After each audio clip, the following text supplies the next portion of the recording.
जय गुरुदेव, जय माँ गायत्री। सभी को मेरा प्रणाम। आज हम सभी गायत्री की एक ऐसी साधना के बारे में जानेंगे जिसका फल अवश्य मिलता है और उसका फल ऐसा होता है जो साधक को गायत्री की शक्तियों से भर देता है और साधक अपने अंदर बाहर चारों तरफ दैवीय वातावरण का अनुभव करते हैं और उनके पास अपार गायत्री शक्ति भी आ जाती है। तो इस साधना को हम आज जानेंगे इस वीडियो में। इस साधना का नाम है गायत्री अभियान की साधना। मैं यहाँ पर सिर्फ इस साधना का परिचय दूंगी। यदि आपको इस साधना की विधि जाननी है तो मैं उस साधना की विधि अगले वीडियो में बना दूंगी। यहाँ पर मैं सिर्फ इस साधना के बारे में आप लोगों को अवगत करा रही हूँ। जिन श्रद्धालुओं को गायत्री के साथ जुड़ने का बहुत ज़्यादा जिज्ञासा है और वो चाहते हैं कि गायत्री की कोई ऐसी साधना की जाए जिससे हम गायत्री माता को अपने आसपास महसूस करें, उसका फल हमें मिले, तो आपको ये साधना अवश्य करनी चाहिए। आपके लिए ये साधना है। इस साधना को करने से आपकी इच्छाएं पूरी होंगी, आपको शक्तियाँ मिलेंगी और आपको गायत्री का भरपूर लाभ मिलेगा। इस साधना का नाम है गायत्री अभियान की साधना। आइए जानते हैं क्या है गायत्री अभियान की साधना। गायत्री को पंचमुखी कहा जाता है।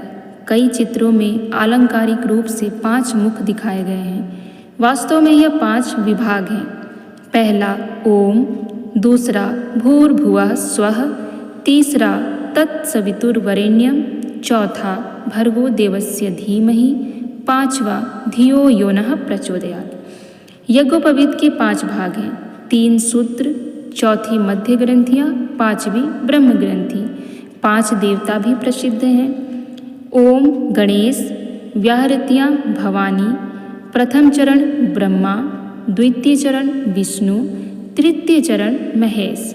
यह 5 देवता गायत्री के 5 प्रमुख शक्तिपुंज कहे जा सकते हैं।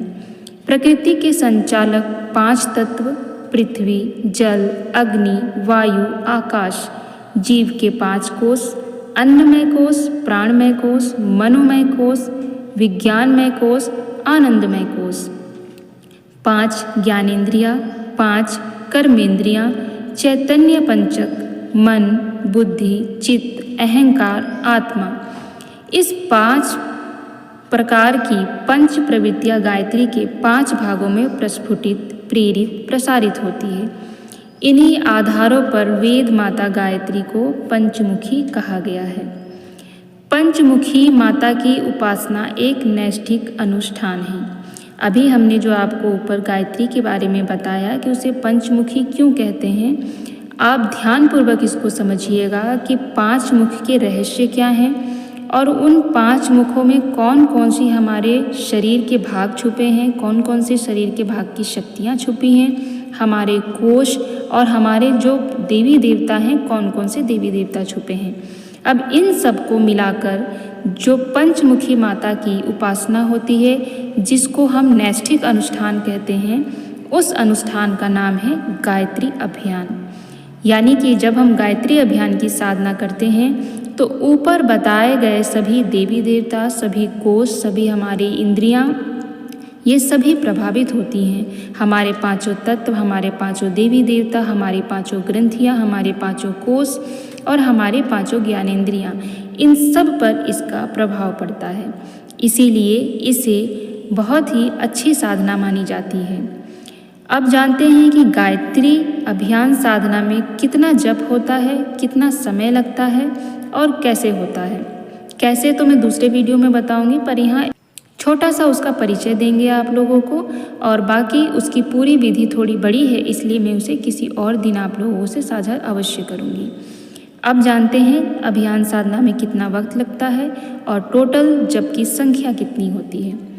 पंचमुखी माता की उपासना एक नैष्ठिक अनुष्ठान है जिसे गायत्री अभियान कहते हैं, जो 5 लाख जप का होता है। यह 1 वर्ष की तपश्चर्या साधक का उपासनीय महाशक्ति से तदात्म कर देती है।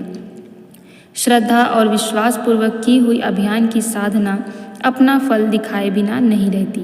अभियान एक ऐसी तपस्या है जो साधक को गायत्री शक्ति से भर देती है। फलस्वरूप साधक अपने अंदर, बाहर और चारों ओर एक दैवी वातावरण का अनुभव करते हैं। तो आप सबने समझा कितनी महान साधना है।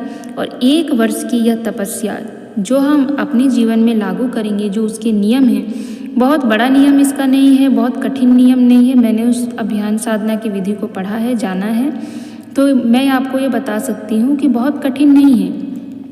1 वर्ष में 5 लाख आपको जप करना है। बड़े ही सुचारू रूप से पूज्य गुरुदेव ने उनको डिवाइड किया है, कब कितना करना है, किस किस समय कितना करना है।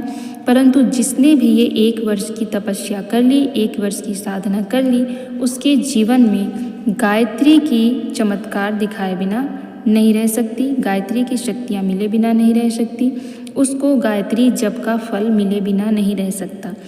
बस इस तपस्या को पूरे मन से और पूरे विश्वास के साथ हमें करना होगा। तो हम अब मिलेंगे गायत्री अभियान साधना की विधि के साथ। आज के लिए सिर्फ इतना ही। जय गुरुदेव, जय माँ गायत्री।